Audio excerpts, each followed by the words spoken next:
Super കപ്പിന്റെ quarter ഫൈനലിൽ വളരെ നിർണായകമായിട്ടുള്ള പോരാട്ടത്തിന് തയ്യാറെടുത്തുകൊണ്ടിരിക്കുന്ന കേരള ബ്ലാസ്റ്റേഴ്സിന് ശരിക്കും ഇരുട്ടടി കിട്ടിയെന്ന് വേണമെങ്കിൽ പറയാം.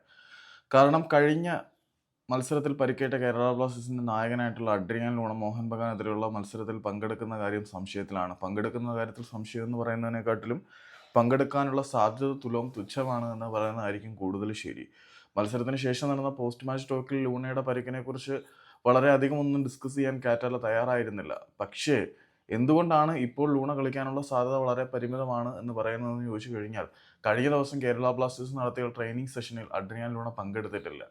പിന്നീട് ഇഞ്ചുറി കൺസേൺസിൽ കൂടുതൽ റിസ്ക് എടുക്കാതെ ലൂണയെ അപ്പം തന്നെ സബ്സ്റ്റിറ്റ്യൂട്ട് ചെയ്ത് വിശ്രമത്തിന് അനുവദിക്കുകയായിരുന്നു എന്നായിരുന്നു കാറ്റാല പറഞ്ഞത്. പക്ഷേ 2 ദിവസം കഴിഞ്ഞിട്ടുള്ള പരിശീലന സെഷനിലും അഡ്രിയാൻ ലൂണ പങ്കെടുക്കാതെ വരുമ്പോൾ അഡ്രിയാൻ ലൂണ മോഹൻ ബഗാനെതിരെയുള്ള അതിനിർണായകമായിട്ടുള്ള പോരാട്ടത്തിൽ പങ്കെടുത്തേക്കില്ല എന്ന സൂചന ശക്തമാണ്. ഇത് ബ്ലാസ്റ്റേഴ്സിനെ സംബന്ധിച്ചിടത്തോളം വലിയൊരു തിരിച്ചടി തന്നെയാണ്.